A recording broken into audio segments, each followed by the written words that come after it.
Vamos para o poder de cautela do INSS. Essa medida é a que está causando mais, mais aí insurgência contra o INSS, alegando-se de violação do direito de defesa, que o cidadão vai ser pego de surpresa. Não é assim que é a perspectiva do INSS, tá? Primeiro, essa previsão aqui, ela não está taxativa para que seja feita hoje. Ela ainda tem que ser regulamentada. Eu vou contar uma história para vocês e aí você vai entender por que, que essa previsão foi colocada no INSS. Não foi, estou falando sobre a minha perspectiva por várias vezes que peguei hipóteses, trabalhei com hipóteses de fraude. Cidadão, o INSS apura um caso que uma pessoa só tem 6 benefícios. Você olha lá, ela tem uma foto ela com cabelo amarrado, a mesma mulher. O outro ela tá com óculos, óculos não, ela tá com o rosto diferente, ela tá com um adereço a mais, o cabelo para frente, o cabelo para o lado. 6 fotos, a pessoa é a mesma pessoa recebendo aí 5 benefícios. A Polícia Federal pega, tem lá uma oitiva, ela confessa os crimes, né, na Polícia Federal e aí manda para o INSS. E o INSS pega aqueles 5 processos e tem que apurar. Só que ele tem 1 milhão de processos para apurar, que estão lá. Eu falei 1 milhão em termos, tá? Só em termos alegóricos. Não sei os números do processo do MOB. E o cidadão tem esse tempo todo para apurar. E na hora que o INSS vai apurar e sabe que para ele terminar de apurar aqueles benefícios, aquelas fraudes identificadas, vai demorar aí no mínimo, 5 meses se alguém realmente sentar para fazer o processo. Aí eu pergunto, é justo o INSS passar 5 meses pagando esse benefício, os 6 benefícios? Ou ele existe, até ontem existia uma possibilidade legal de bloqueio do benefício dela sem antes dar o direito de defesa? Não existia. Então, porque não existia, o INSS tem que pagar.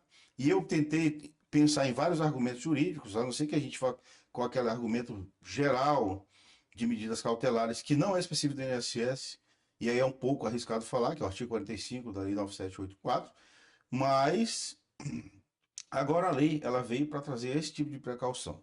Então, os casos aqui, inclusive, é tão amarrado que não é todas as hipóteses em que se vê a possibilidade de fazer esse bloqueio com o contraditório diferido. É apenas alguns casos de crimes que nós vamos ler aqui.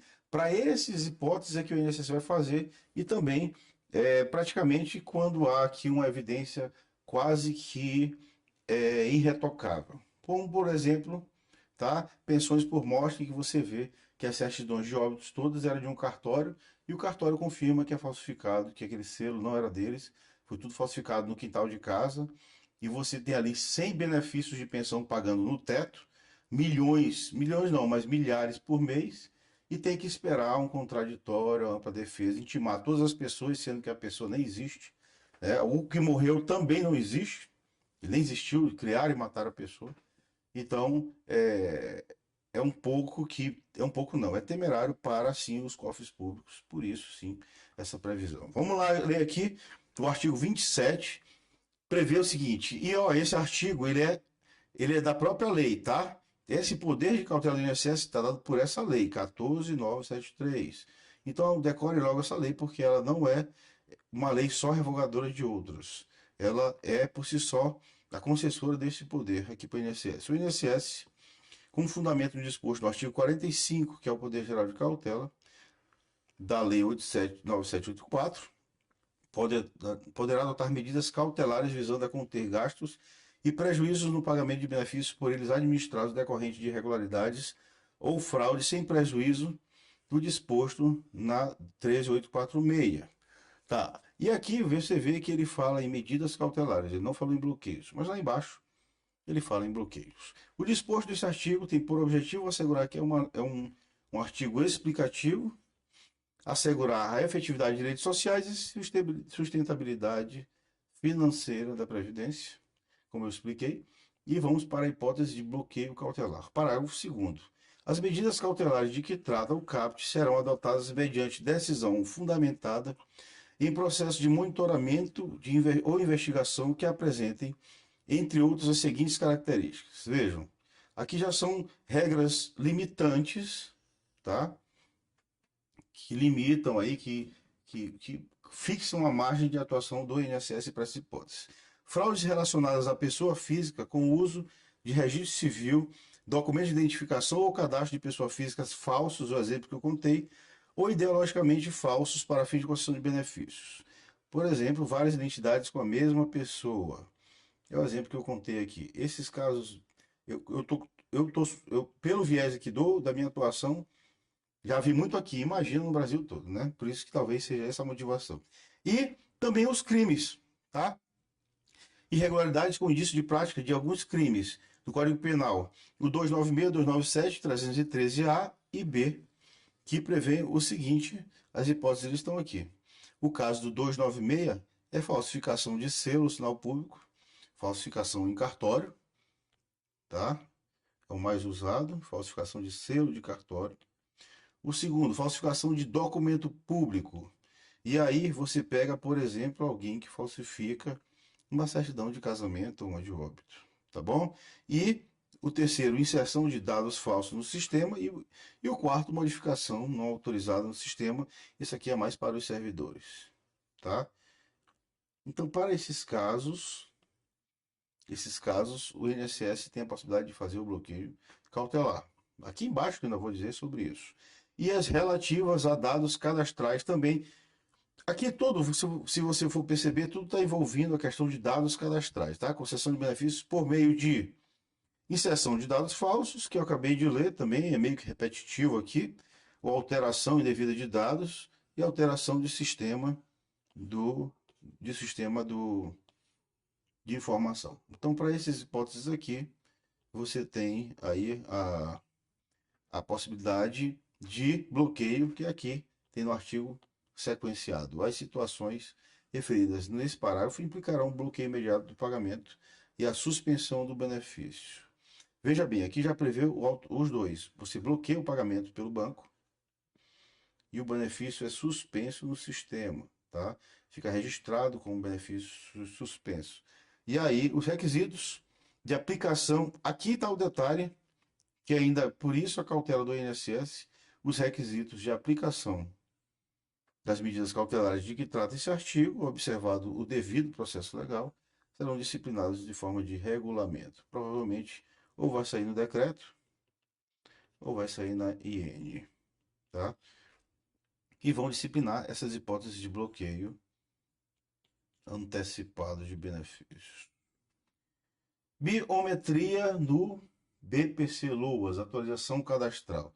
Duas portarias saíram, a 27 e a 28 saíram mês passado, em agosto, sobre o pente fino do INSS. Ou foi agosto ou foi julho.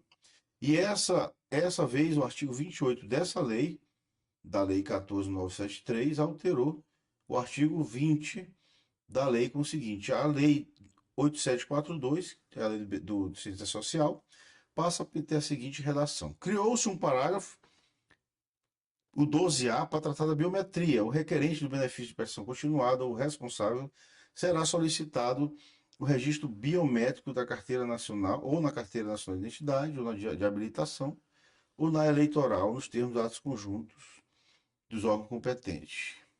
Veja bem, primeiro, essas portarias já tinham essa previsão, essa redação era praticamente repetida lá.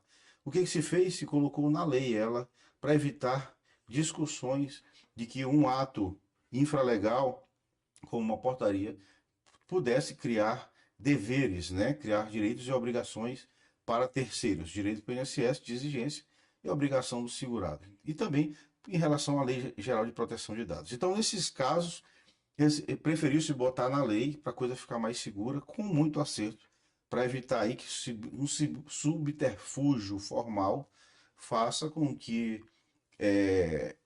a biometria não seja colocada e aí a fraude continue sem muito controle. A biometria vai ser um elemento muito, muito importante para fazer um batimento no INSS.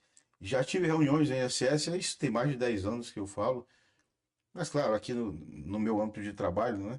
Todas as vezes em conversas informais a gente fala, por que o INSS não cria uma biometria logo aí de tantas fraudes? Na primeira batimento ele já vai economizar milhões, porque tem muita fraude de uma só pessoa recebendo muitos benefícios por causa disso, Por incrível que pareça, nós estamos em 2024 e isso ainda existe. Há 10 anos atrás eu já falava isso, quando eu descobri que o Instituto aqui de Criminalística não tinha biometria e aí a pessoa tirava duas, três identidades.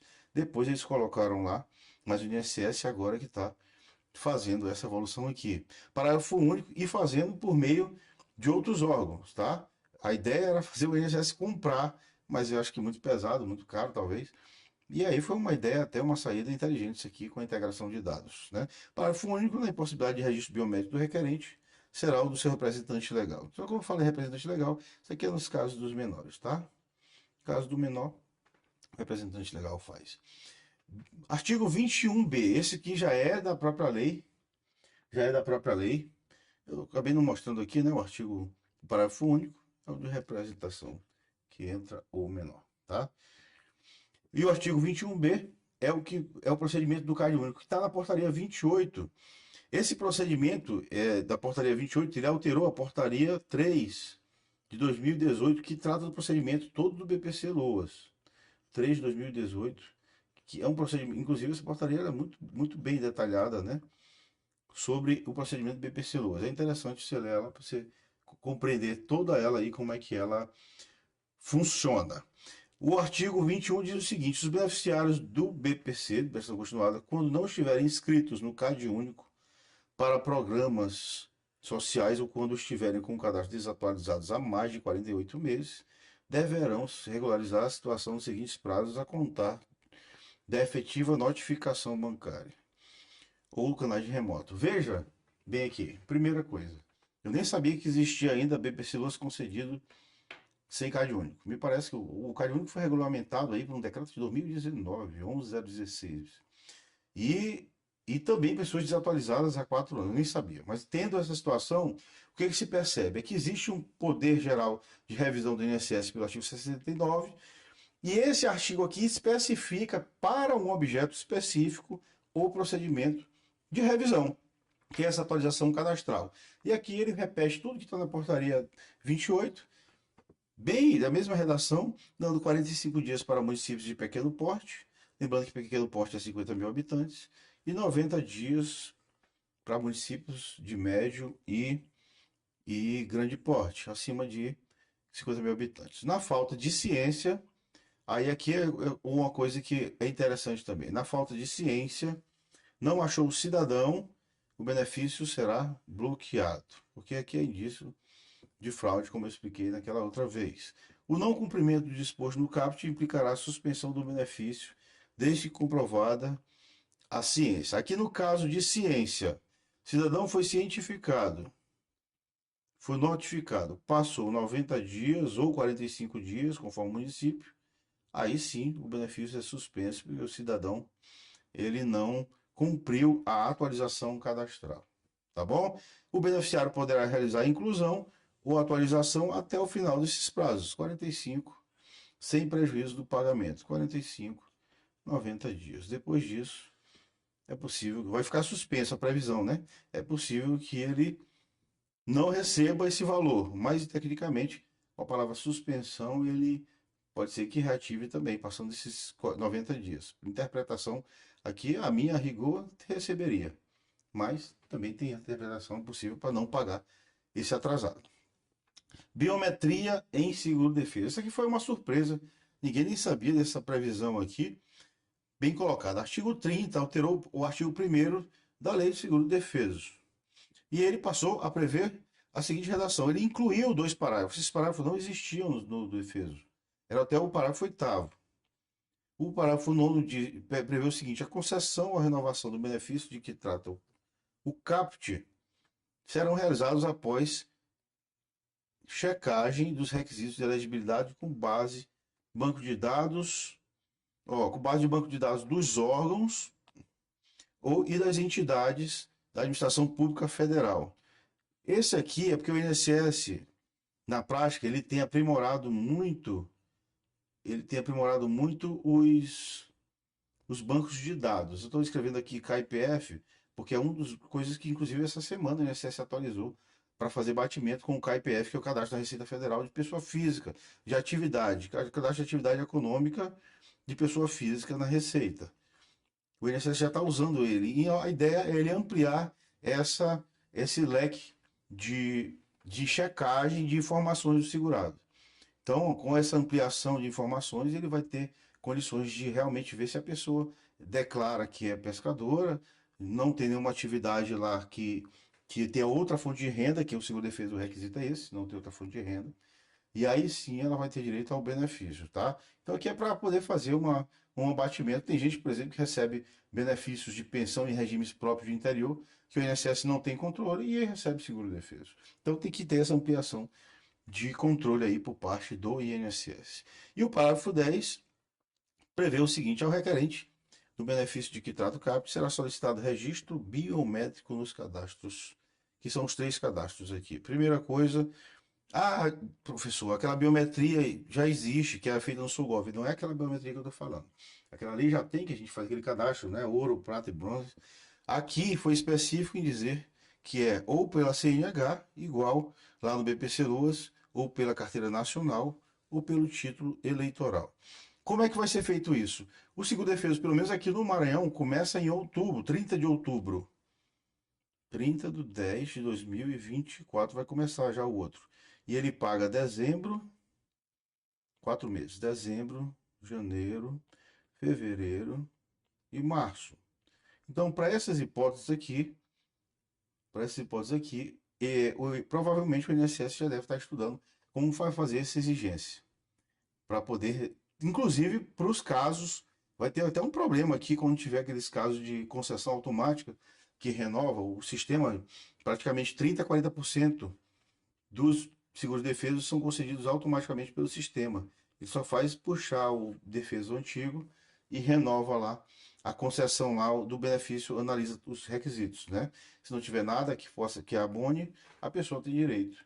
Então agora com esse cadastro, é interessante que quem for receber o seu benefício seguro defeso já se antecipe e cadastre sua biometria. Pode ser que o INSS faça essa crítica, inclusive nos automáticos, e aí não vai conceder quase nenhum automático se ninguém for lá e se antecipar e fazer essa biometria, né? Vai atrapalhar, inclusive, de receber, tá bom? E vamos para o final. Só a título de informação, fizeram uma atualização cadastral para diminuir o banco de dados do CadÚnico. O CadÚnico, para quem não sabe, é um banco de dados para gerir pessoas de baixa renda, não é de todo mundo, tá?